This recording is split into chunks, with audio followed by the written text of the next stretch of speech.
Imagine ruling the known world, and then watching it collapse before your eyes. Rome, the eternal city, once the center of power, wealth, and civilization, became a place of fire, betrayal, and ruin. How does an empire that ruled for 1,000 years fall not to glory, but to chaos? This is not just a story of battles and emperors. It is the story of corruption, famine, invasion, and betrayal so brutal that Rome itself was left bleeding. Stay with me, because what you're about to hear is not just history, it's the most horrifying fall civilization has ever known. Imagine walking through the streets of Rome at its height. Marble columns soared into the sky. Fountains gushed with fresh water. Markets overflowed with spices, silks, and treasures from every corner of the empire. Senators in white togas strolled through the forum. Emperors commanded armies stretching from Britain to the sands of Arabia, and the Colosseum echoed with the roar of 50,000 spectators. Would you ever believe this world could fall? To the Romans, their empire seemed eternal. And yet, even as the city dazzled, cracks were already spreading beneath the surface. Rome called itself the Eternal City. It ruled lands that spanned 3 continents, its legions feared everywhere, its wealth unrivaled. Roads stretched for thousands of miles, aqueducts carried water across mountains, and Roman law bound together millions of people in one vast system. But what if I told you that behind this glittering facade, the empire was already crumbling? The illusion of permanence was strong, but illusions cannot save empires. Inside the cities, decadence thrived. Banquets groaned under the weight of exotic foods, flamingo tongues, honey-soaked dormice, wine so sweet it clouded the mind. Would you gorge yourself in luxury if you knew your soldiers at the frontier were starving? For many Roman elites, the answer was yes. While senators feasted in marble halls, the provinces grew restless. Armies went unpaid, and corruption seeped into every office of power. Here's the chilling truth. Rome had conquered the world, but it could not conquer itself.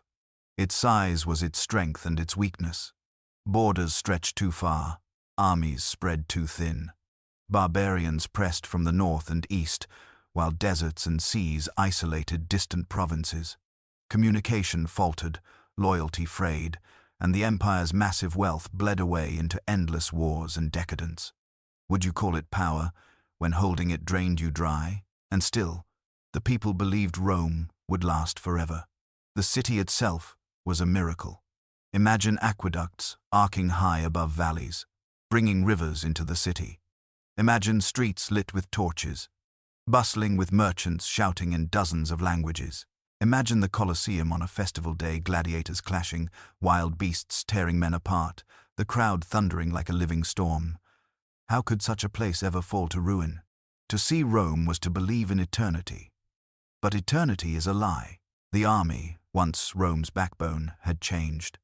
Gone were the disciplined citizen legions of the Republic. Now, Rome relied on mercenaries, foreign soldiers hired to fight Rome's wars, loyal not to the empire but to gold. What happens when an empire must pay outsiders to defend it? What happens when the gold runs out? The answer was already unfolding, though the Romans refused to see it. Meanwhile, emperors came and went in a blur of intrigue. Some ruled with brilliance, others with madness. Many reigned only months before being betrayed, assassinated, or replaced by ambitious generals. Can an empire survive when its throne is bathed in blood? Stability was an illusion, and each new emperor's grip on power grew weaker. And yet, Rome's citizens clung to pride. They believed themselves the masters of the world, chosen by fate, untouchable. Would you recognize the fall of your own civilization if it was happening in front of you? Or would you cling to arrogance, blind to the walls already cracking? That arrogance kept the illusion alive until it shattered, because the truth was this: the empire was already falling, long before the final blow.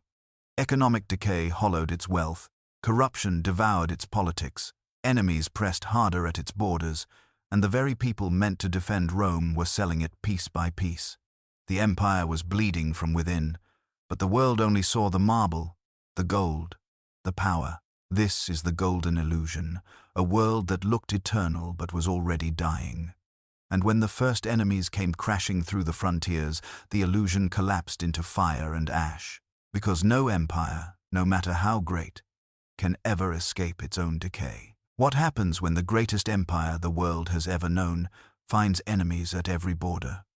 By the 4th and 5th centuries, the Roman Empire was no longer feared as it once had been. To the north, Germanic tribes pressed closer. To the east, the Persians tested Rome's might.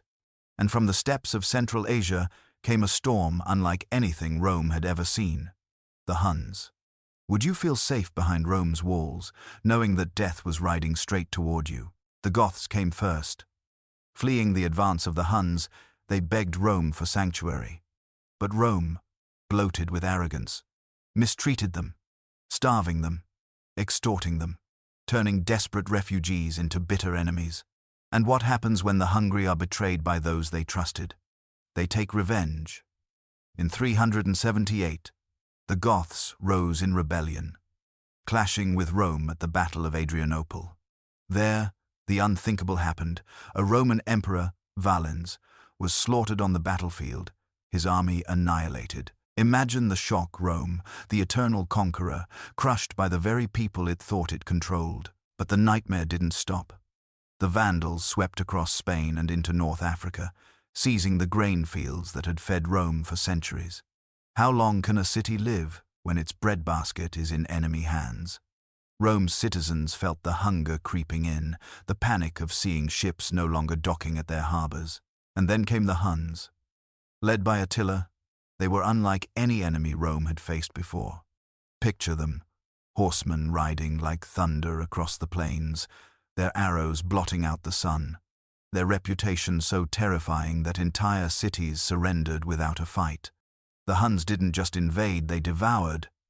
They burned villages, slaughtered populations, and demanded gold from Rome in exchange for peace. And Rome paid. Year after year, the empire emptied its coffers into the hands of its enemies. Would you call that survival or humiliation? The illusion of Roman invincibility was gone. No longer the predator, Rome had become the prey, its riches feeding the very forces that would destroy it. Think about it. The empire that once conquered the world now begged for mercy from barbarians. The eternal city was trembling. And yet, even as the walls shook, many Romans refused to see the truth. The senators still feasted, still debated politics in marble halls, as though nothing had changed. But outside, fire was spreading across the empire, and every border was bleeding. Would you sit in comfort while the horizon glowed red with enemy torches?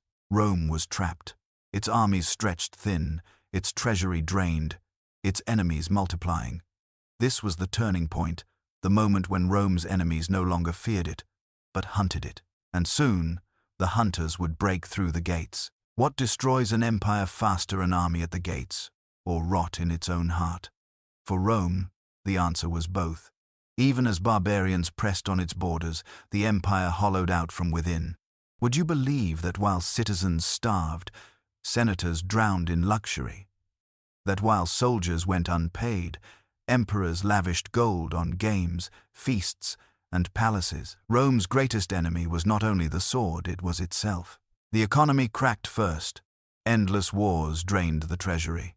Rome's appetite for slaves collapsed as conquests slowed, leaving fields untended, mines empty, and industries faltering. To pay its debts, the empire debased its own currency, mixing precious silver with worthless metals. Imagine watching your money lose value with every passing day, bread prices doubling while your wages remained the same. Would you call that stability or the beginning of collapse? Taxation grew brutal. Small farmers, once the backbone of the empire, were crushed by levies they couldn't pay. Many abandoned their lands, fleeing into cities already choking with poverty. Others sold themselves into bondage just to survive. What happens when the very people meant to feed the empire can no longer feed themselves? The answer was famine, unrest, and rebellion. And in the cities, decadence festered. Senators boasted of villas with golden walls and dining halls where peacocks were served whole, dripping with sauce.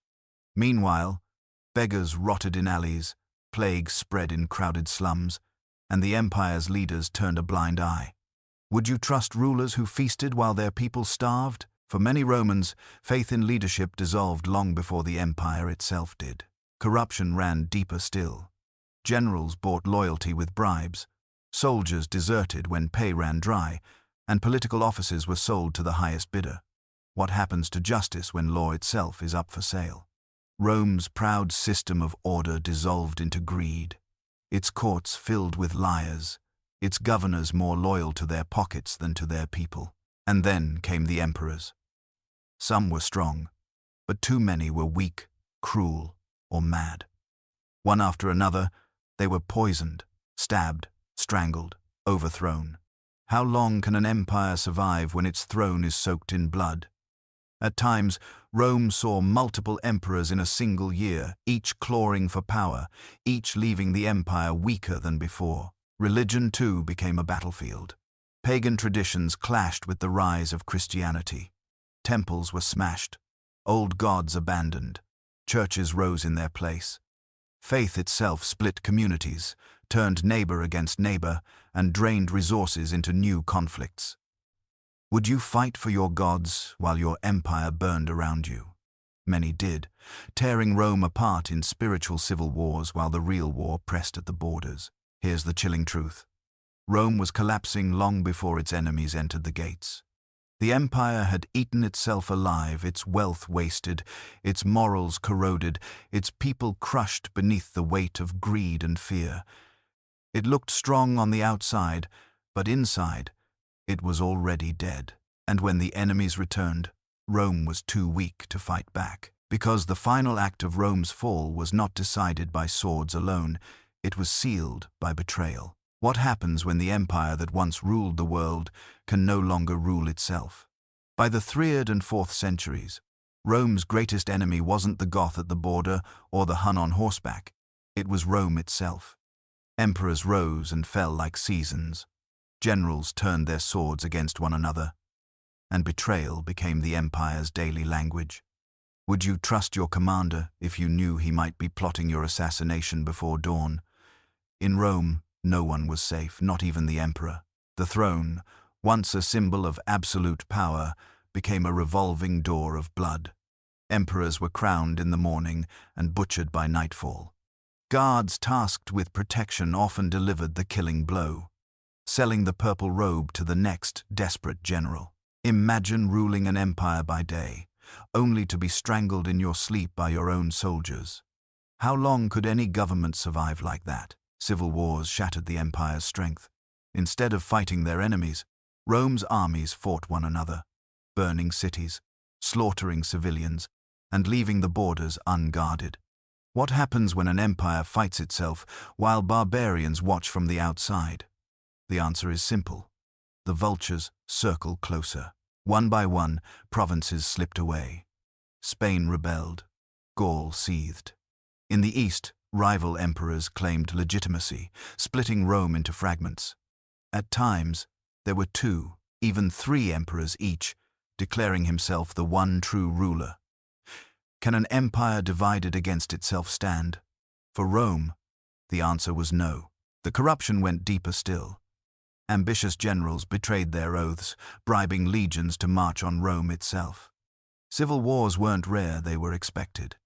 And every time blood stained the forum, the empire weakened, the treasury emptied, and enemies at the gates grew bolder. Would you pledge loyalty to an emperor when you knew his reign might not last the year? Soldiers stopped fighting for Rome, they fought for coin, for survival, for themselves.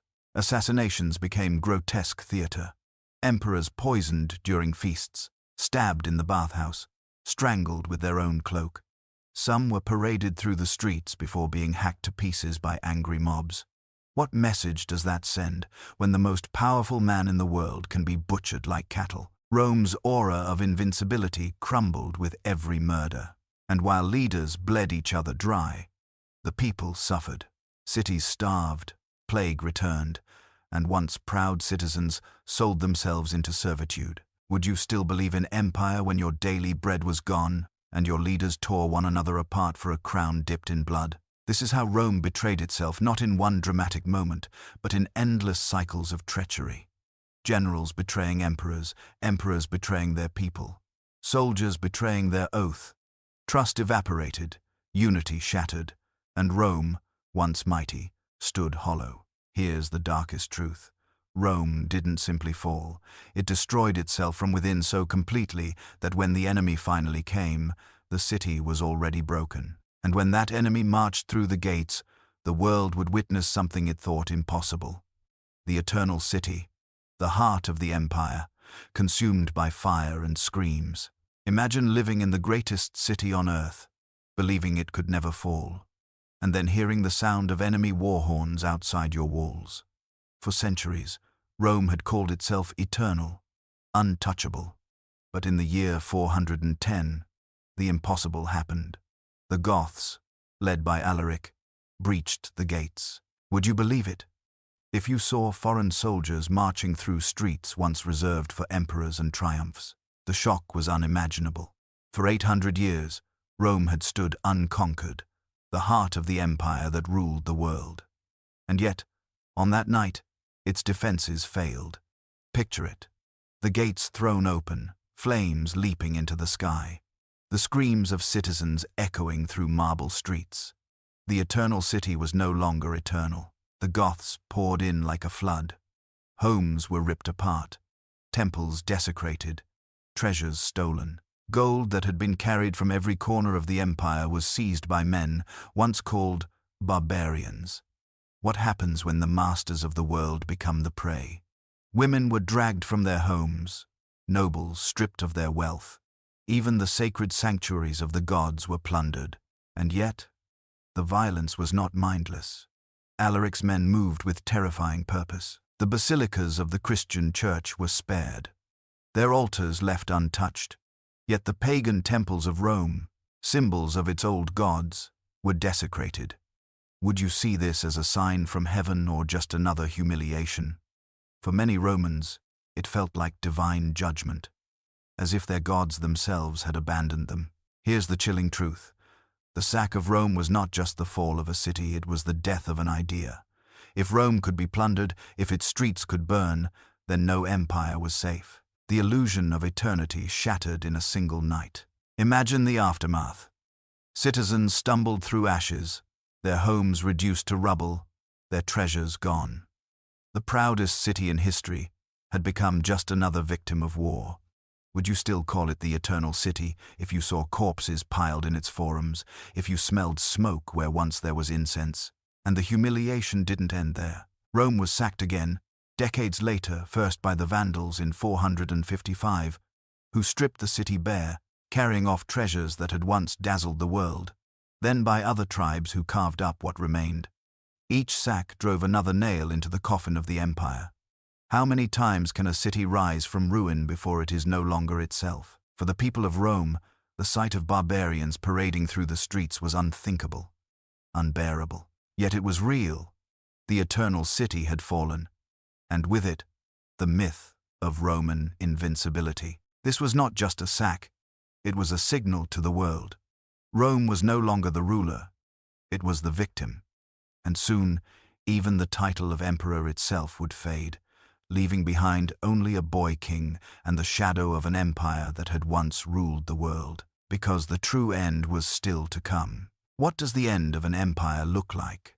Not with glory, not with a mighty general or a heroic last stand, but with a frightened boy sitting on a throne too big for him.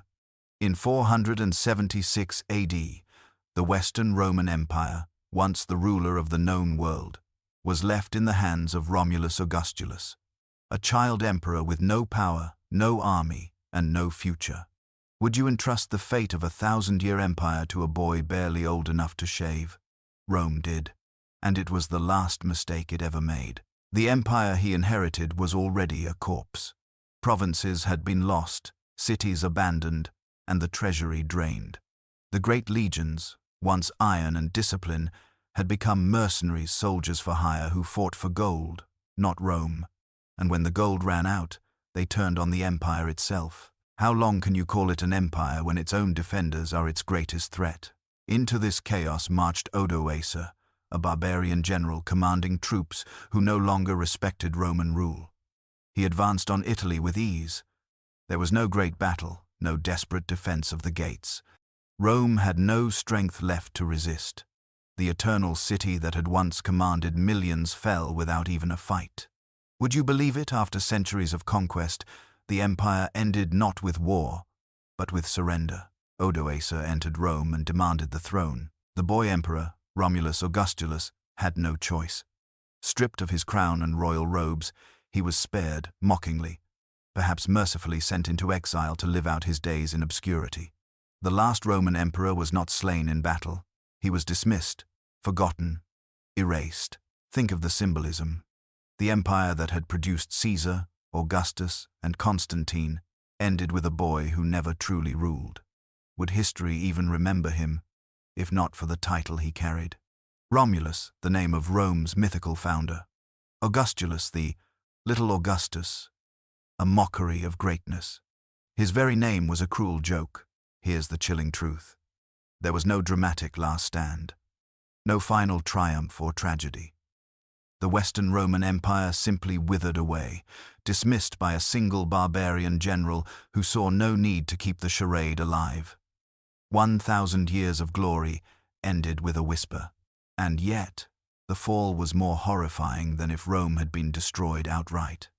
Because the city still stood, its ruins looming over a broken people, a daily reminder of what had been lost. Would you walk past the Colosseum, once filled with roaring crowds, now silent, crumbling, and believe you were still living in the same world? The shell of Rome remained, but the empire was gone. In that moment, the Western Roman Empire ceased to exist.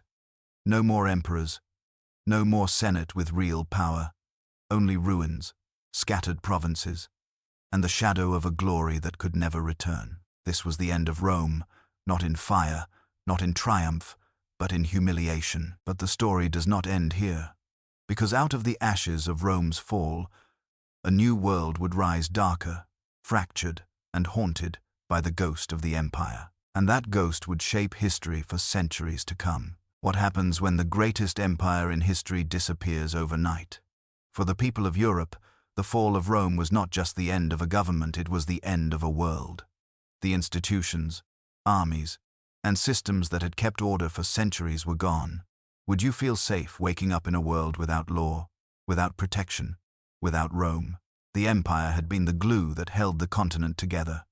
Roads that once bustled with merchants fell silent. Cities that had thrived under Roman rule shrank into villages, their stone forums and amphitheaters abandoned, slowly crumbling into ruin.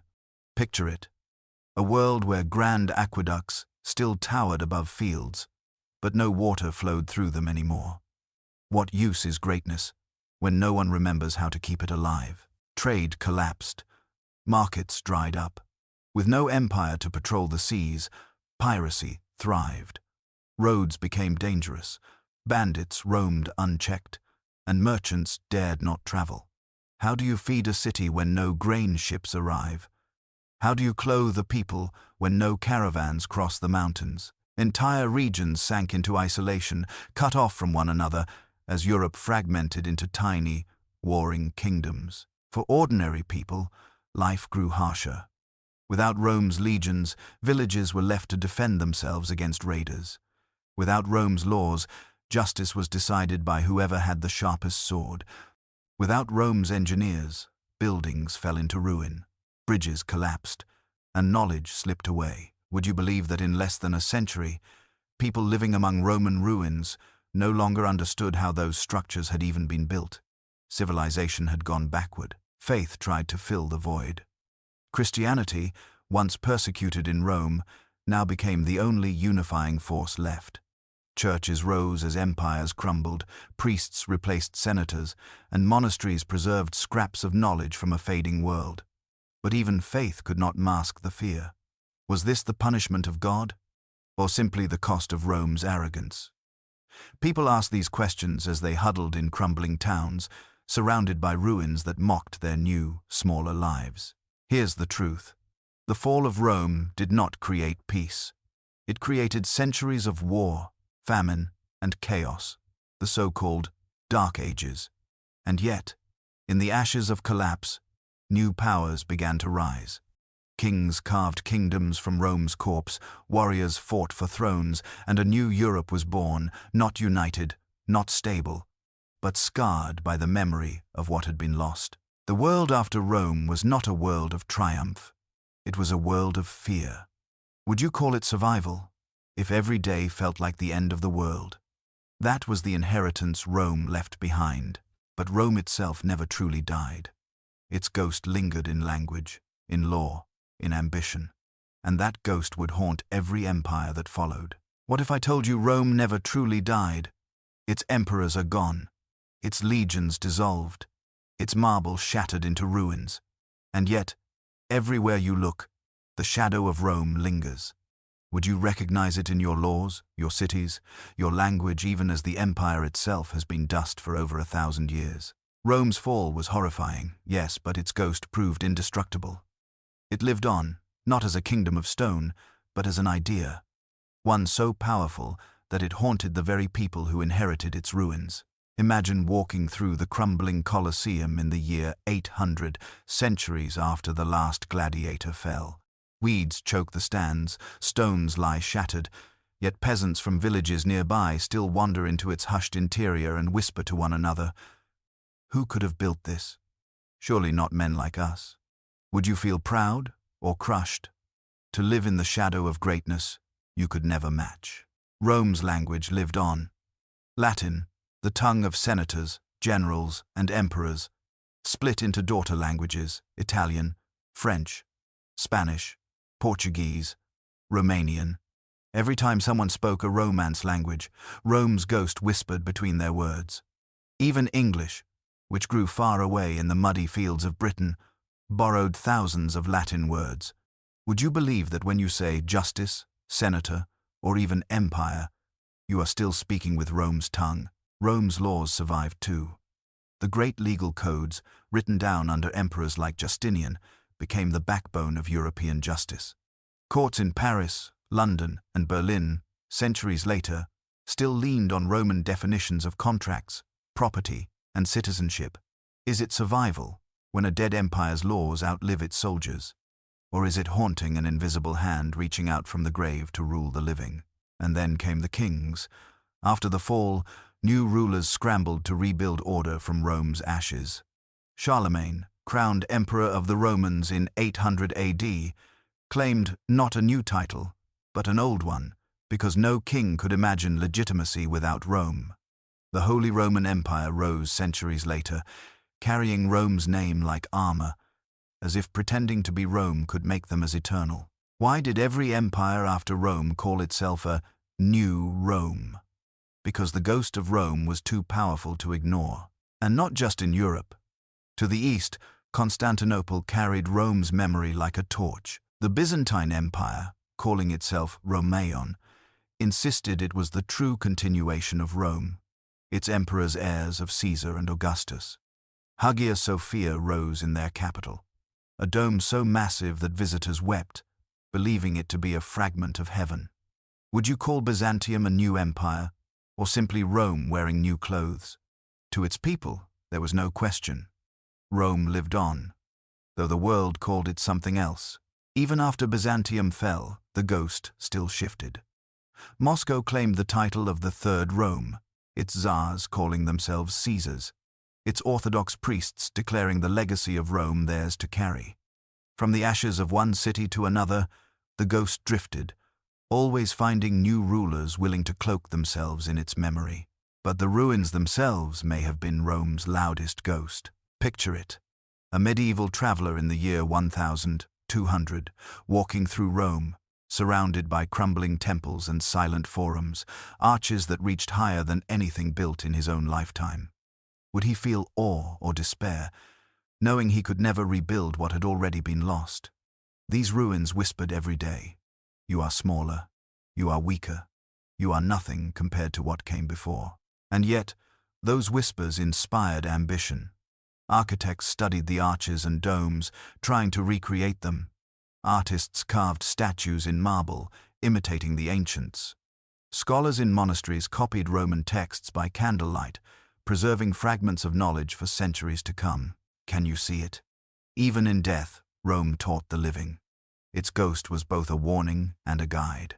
The Renaissance made this ghost roar back to life. Florence, Venice, and Rome itself resurrected the classical past, painting, sculpting, and building in imitation of Caesar's empire. Michelangelo's David, Brunelleschi's Dome, Raphael's frescoes, all tributes to a civilization long gone but never forgotten. Would there have been a Renaissance without Rome's ghost? Or would Europe have remained in the dark, never reminded of its lost brilliance? And in politics, Rome remained the dream. Napoleon crowned himself in echoes of Caesar. Hitler called his vision the Third Reich. His architects designing buildings meant to last 1,000 years because Rome had. Mussolini marched legions through Rome, parading as if he were a modern Augustus. Why does every tyrant, every conqueror, every empire builder look back to Rome? Because in the human imagination, Rome still defines greatness, and its fall still defines fear. Even today, Rome's ghost is everywhere. Washington, D.C. is built on Roman lines. Domes, columns, Senate halls. The very word Senate comes straight from Latin. Soldiers march in disciplined formations perfected by legions 2,000 years ago. Lawyers argue in courts shaped by Roman law. Would you believe that the Wi-Fi signal in your pocket, the GPS on your phone, the very alphabet you're reading right now, all trace their lineage back to Rome? But Rome's ghost is not only inspiration, it is warning. The empire believed itself eternal, invincible, untouchable. Its rulers ignored corruption. Its people indulged in decadence. Its armies sold their loyalty for gold. Would you notice? If our world followed the same path, would you see the cracks forming beneath the surface? Or would you, like the Romans, believe the illusion until it was too late? This is why the ghost of Rome endures, because it is not just a memory, it is a mirror. Every empire since has asked itself, will we fall like Rome?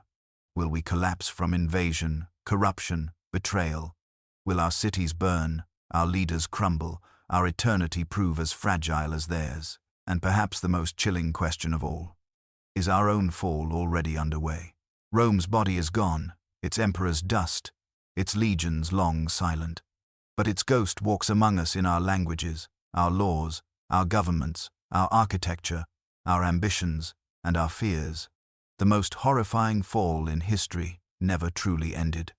It became the story all civilizations must tell themselves, again and again. And perhaps the real lesson of Rome is this: every empire believes itself eternal, until the day it falls.